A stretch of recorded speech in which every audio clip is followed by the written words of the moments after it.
powerful Israeli leaders since the inception of the State of Israel in 1948, who have called for the physical removal, the ethnic cleansing of Palestinians. Indeed, 800,000 Palestinians were driven out by Jewish militias in 1948. But there were also a few Israeli leaders, including the assassinated Prime Minister Yitzhak Rabin, who argued that Israel could not pick itself up and move to another geographical spot on the globe. Israel, Rabin believed, would have to make peace with the Palestinians and its Arab neighbors to survive.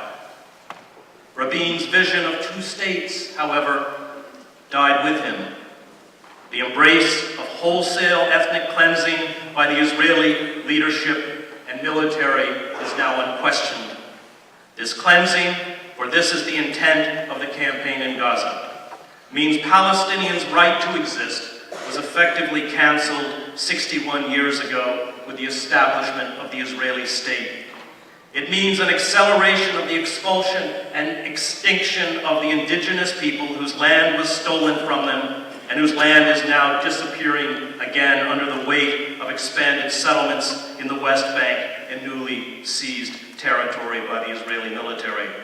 It means that the infamous Plan D of 1947 and 1948, which resulted in the murderous depopulation of 369 Palestinian towns and villages by the Haganah, and the massacre upon massacre of Palestinian civilians in razed villages from Deir Yassin to Ramli to Lida, finds its logical conclusion in the events in Gaza. It seems, wrote the Israeli historian Ilan Pape, that even the most horrendous crimes, such as the genocide in Gaza, are treated as desperate events, unconnected to anything that happened in the past, and not associated with any ideology or system.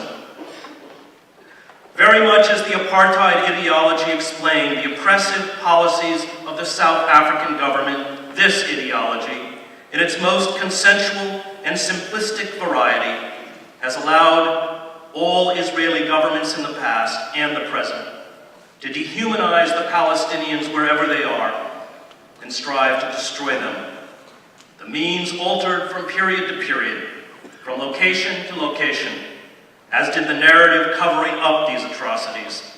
But there is, in his words, a clear pattern of genocide. Gaza, tonight, has descended into chaos. Hamas, which despite Israeli propaganda has never mustered the sustained resistance Hezbollah carried out during the Israeli incursion into southern Lebanon, has been crippled, if not broken. Gaza will be ruled in the future by antagonistic bands of warlords, clans, and mafias, resembling, I suspect, Somalia. And out of that power vacuum will rise a new generation of angry jihadists, many of whom may spurn Hamas for more radical organizations. Al-Qaeda, which has been working to gain a foothold in Gaza, may now have found its opening. Israel operates under the illusion that it can crush Hamas and install a quisling Palestinian government in Gaza and the West Bank. This puppet government will be led, Israel believes, by the discredited Palestinian Authority leader Mahmoud Abbas, now cowering in the West Bank after being driven out of Gaza. Abbas, like most of the corrupt Fatah leadership, is a detested figure. He is dismissed as the Marshal Pétain of the Palestinian people, or perhaps the Hamid Karzai or the Nouri al-Maliki. He is as loathed as he is powerless.